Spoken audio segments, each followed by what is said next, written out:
Eh bien, ces valeurs simples qui nous unissent et qui font aussi que bien les républicains, par-delà notre camp, notre famille politique, se trouvent rassemblés dans la République et dans le respect les uns des autres.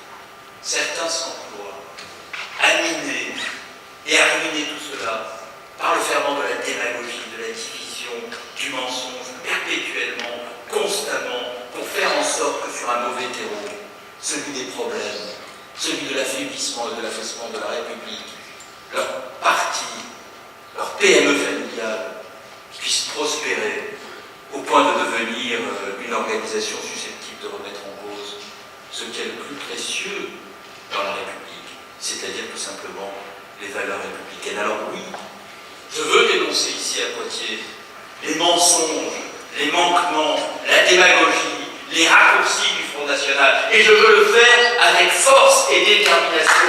Parce qu'on ne pourra pas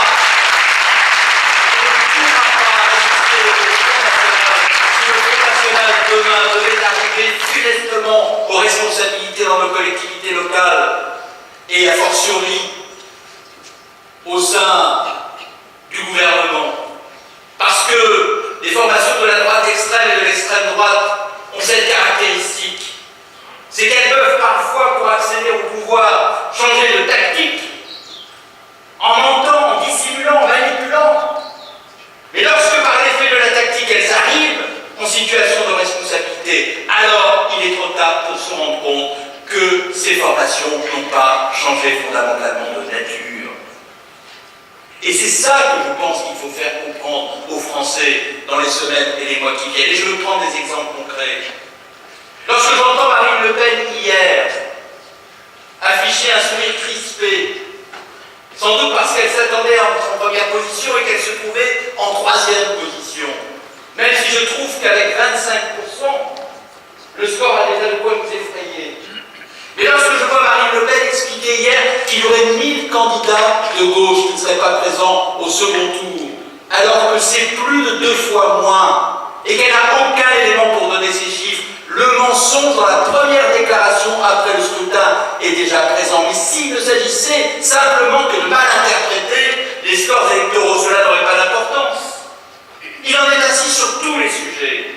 Et je voudrais en prendre quelques-uns qui me tiennent à cœur parce qu'ils relèvent des responsabilités qui sont les miennes au sein du ministère régalien à la tête duquel je me trouve. Lorsque nous nous sommes trouvés confrontés au début du mois de janvier au drame que nous avons vécu, avec un pays brisé, confronté à un immense chagrin, à une peine incommensurable, parce que l'on avait apporté atteinte à ce qui est le plus précieux dans la République, des journalistes libres, jusqu'à l'impertinence, il est vrai, mais libres, dans la grande tradition française, celle de Voltaire, notamment, mais pas seulement, celle des grands caricaturistes du XIXe siècle, qui par leur crayon étaient capables de créer la distance, de l'ironie, de l'humour, de la caricature tout simplement. Parce qu'il n'y a pas de peuple libre, là où il n'y a pas les journalistes, auxquels on laisse la possibilité de dire ce qu'ils ont à dire, et auxquels on laisse la possibilité de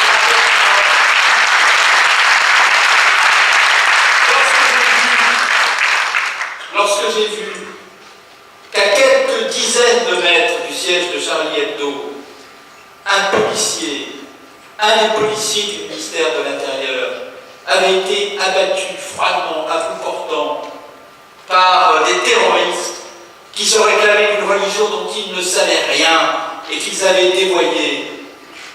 Et que je me suis rendu quelques heures après ce crime abject auprès des policiers du 11e arrondissement, du commissariat du 11e arrondissement, et quelques heures encore après auprès de la maman et des frères et sœurs de ce policier héroïque et magnifique, Ahmed Merabé.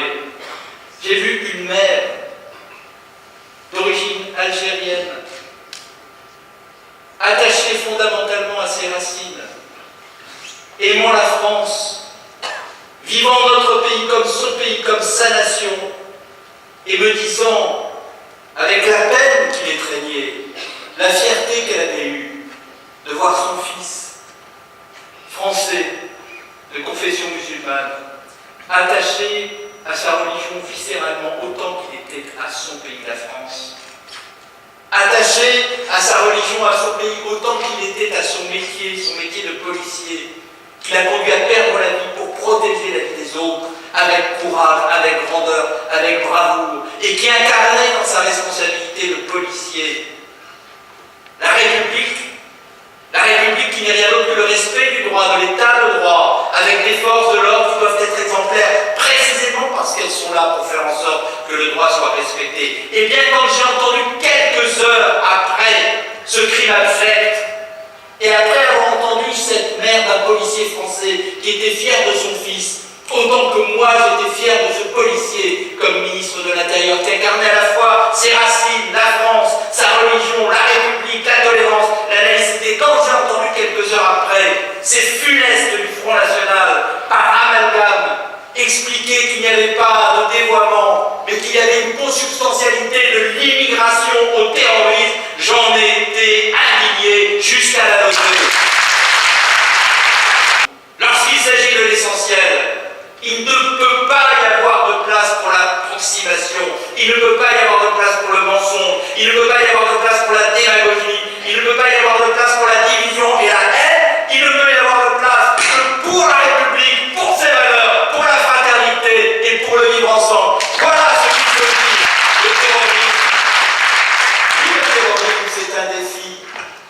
Oui, le terrorisme, c'est un fléau.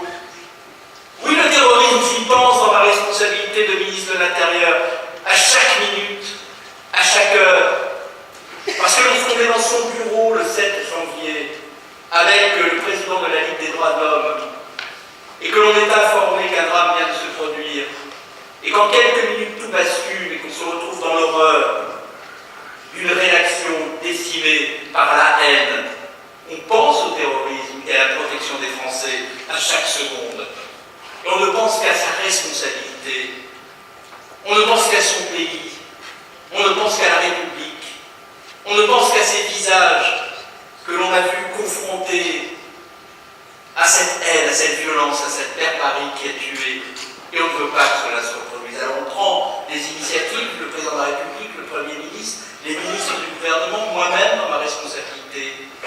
Oui, j'ai pris des initiatives pour qu'on modifie le code Schengen. Pourquoi? Parce que le code Schengen permet d'identifier les terroristes par l'interrogation de leur passeport dans l'arrivée des aéroports. Et si au moment où les combattants étrangers reviennent du théâtre funeste de leurs opérations criminelles et abjectes, on ne peut pas les identifier. Alors comment les judiciariser? Et comment protéger les Français? Eh bien, lorsque moi je me bats pour qu'on modifie le code Schengen, et qu'on rende obligatoire et systématique les contrôles de ceux qui reviennent sur le territoire national, pour qu'on puisse protéger les Français, Madame Le Pen, elle, propose que l'on sorte de l'Europe. C'est-à-dire que l'on rende la France aveugle et sourde face au terrorisme. Parce que Madame Le Pen, elle ne cherche pas avec son parti les solutions. Non, elle cherche les problèmes.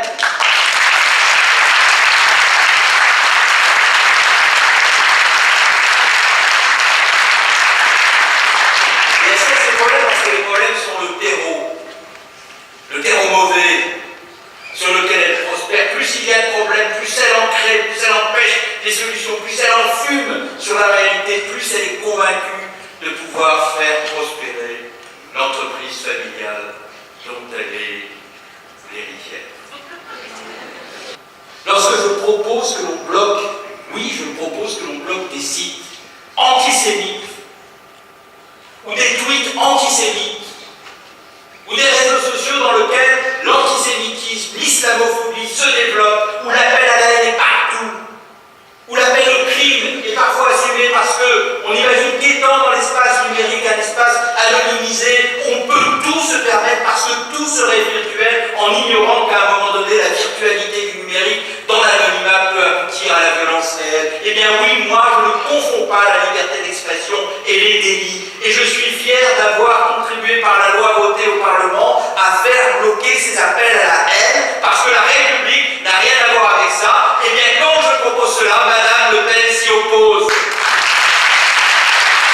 Elle s'y oppose parce que quand je vois les tweets de ses amis qui consistent à faire régner dans les réseaux sociaux, dans l'espace numérique, le climat qui est celui de l'avènement de sa pensée, de ses propositions funèbres. Je comprends qu'elle veuille que le climat demeure, que les tensions s'accroissent, que les antagonismes prospèrent. Eh bien, moi, je n'aime pas les tweets. Vous savez, ces phrases brèves au service des idées courtes, qui appellent à détester et à rire les autres.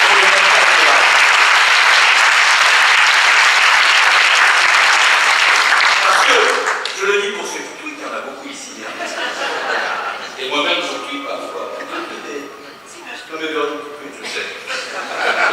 Et c'est d'une qualité toute stadienne. Ce ne sont pas les mêmes références.